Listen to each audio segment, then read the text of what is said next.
الرحمن الرحيم الحمد لله رب العالمين والصلاة والسلام على أشرف الأنبياء والمرسلين وعلى آله وصحبه أجمعين. Alors, 5 questions à répondre ce soir à l'intention des frères qui nous écoutent de par le monde. La première question vient du frère Issa Maïga au Mali.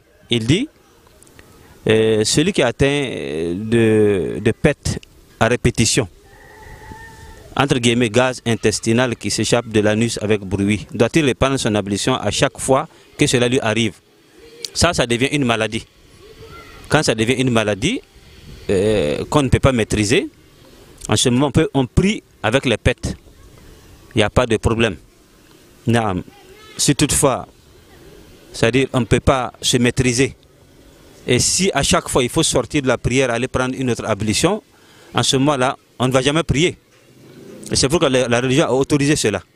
Fattakullah masata'atum, créez Allah selon vos possibilités. Donc ici, la religion a autorisé, même si c'est l'urine, les pètes, alors qu'on ne peut pas maîtriser, la religion autorise qu'on prie avec ça, Inch'Allah Ta'ala. Et cela est accepté par Allah, Inch'Allah Ta'ala. Ça sont les contraintes facilitées par la religion. Non. Si on dit que la religion est facile, ce sont les facilités là comme ça.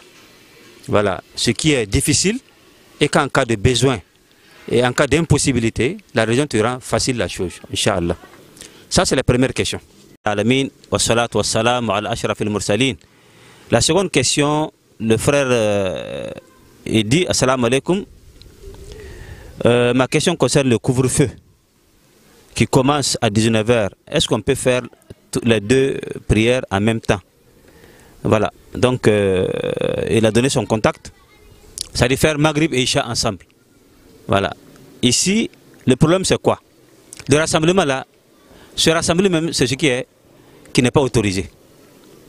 Voilà. La question ne se pose pas sur Al-Jam, la possibilité ou non de faire Al-Jam, mais est-ce qu'il est possible de se rassembler? Car le Seigneur, dans la sourate An-Nisa, il nous a dit de respecter la hiérarchie, les responsables. Obéissez à Allah et à son prophète et à ceux qui détiennent le commandement d'entre vous. Alors si les grandes associations islamiques ont fait la fatwa, l'avis juridique, ils ont émis un avis juridique n'autorisant pas le rassemblement, alors il incombe aux musulmans de respecter ces fatwas en ce moment. Ce n'est pas une fatwa qui émane de la sous-région, mais c'est des ulémas du monde entier. Et ça a commencé même par les ulémas d'Arabie Saoudite. Ils ont fait des fatwas disant que, à cause de ce virus, les rassemblements ne sont pas bons. Non, pour éviter sa propagation. Voilà. Donc, quand on parle de Jam, ça veut dire qu'on s'est rassemblé à la mosquée. On s'est rassemblé à la mosquée. C'est ce rassemblement-là qui est condamné ici. Donc, ce qui est mieux, alors, c'est que les gens, on ne t'a pas interdit de prier à la maison. On ne t'a pas interdit de prier. Mais ne pas prier dans le groupe. Car il y a le risque de contamination. Voilà. Et donc, ne parlons pas de Jam, mais parlons d'abord de rassemblement, ce qui n'est pas autorisé. Dans certains cas, au Sénégal, on a vu des forces de l'ordre violenter les gens, bousculer les imams. Donc si effectivement il n'y a pas de respect, il y a deux risques. Le risque de contamination et le risque de faire face aux forces de l'ordre un jour. Et cela peut diviser la communauté, cela n'est pas bien. Qu'Allah nous assiste. Alors, une troisième question. Bonjour docteur, bonjour toute l'équipe de Dawa Islamia. Ma question est, je veux savoir si on récite les sourates à haute voix dans les prières de Chaf et Witr. Ça vient du frère Dambele Ousmane du Mali. Voilà, la prière de Chaf et Witr, ça dit la prière nocturne en général. Mais Chaf et Witr, c'est pour clore, c'est pour sanctionner la prière nocturne. La prière nocturne, en général, le prophète faisait observer 8 raka'at, alors qui se terminait par Chaf. Chaf, c'est 2 raka'at, et Witr qui est la seule raka'at qui sanctionne la prière nocturne. Donc toute la prière nocturne peut se faire à voix haute comme à voix basse. Naam. Le prophète sallallahu alayhi wa sallam, un jour, il était sorti nuitamment pour voir comment faisaient ses compagnons.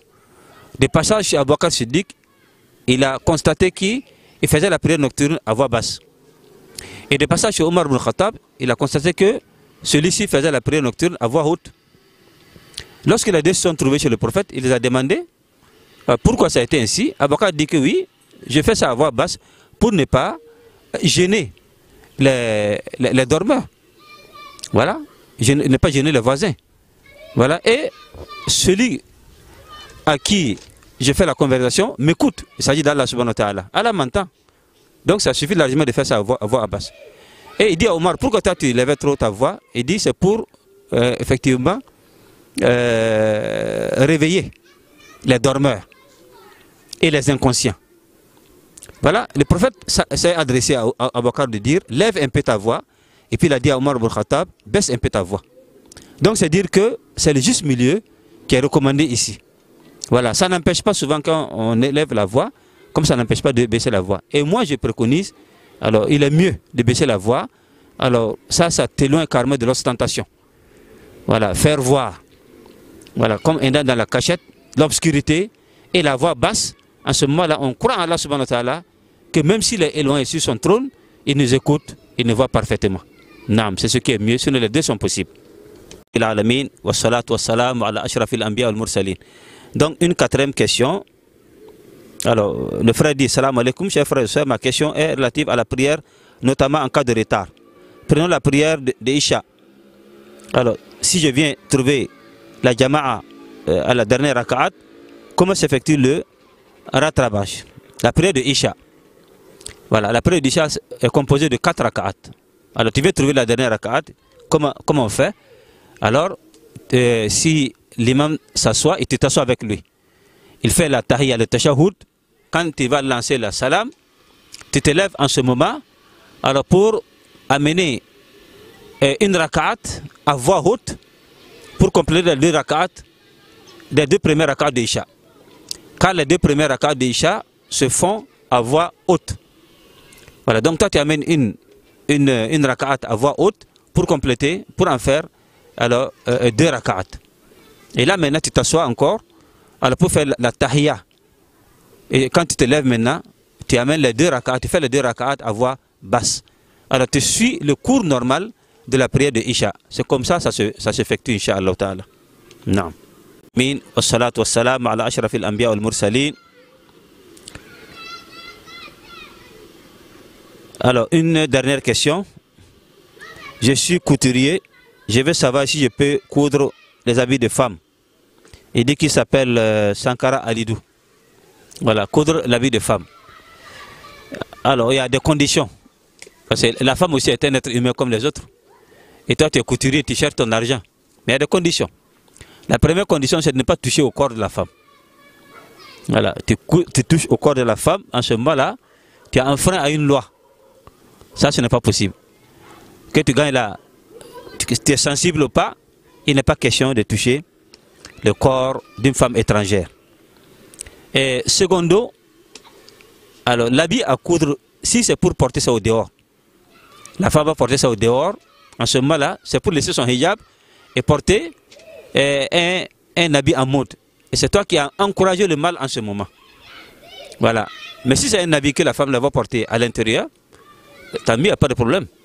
Voilà, mais si c'est pour s'exhiber avec un habit qui laisse voir sa forme, en ce moment-là, si cela est évident, il faut s'empêcher d'aider le mal. Et le Seigneur dit dans la sourate Al-Ma'ida, wa ta'awanu ala birri wa taqwa wa la ta'awanu ala al-ithmi wal udwan. Entraidez-vous à poser les bons actes et ne vous entraidez pas à poser les mauvais actes. Voilà, donc coudre un habit pour une femme qui va s'exhiber dehors, en ce moment-là, c'est encourager le mal. Non, donc ce sont ces conditions-là qu'on doit poser pour l'acceptation maintenant alors, de coudre l'habit de la femme. Alors qu'Allah nous assiste et nous épargne de tout mal, Inch'Allah ta'ala.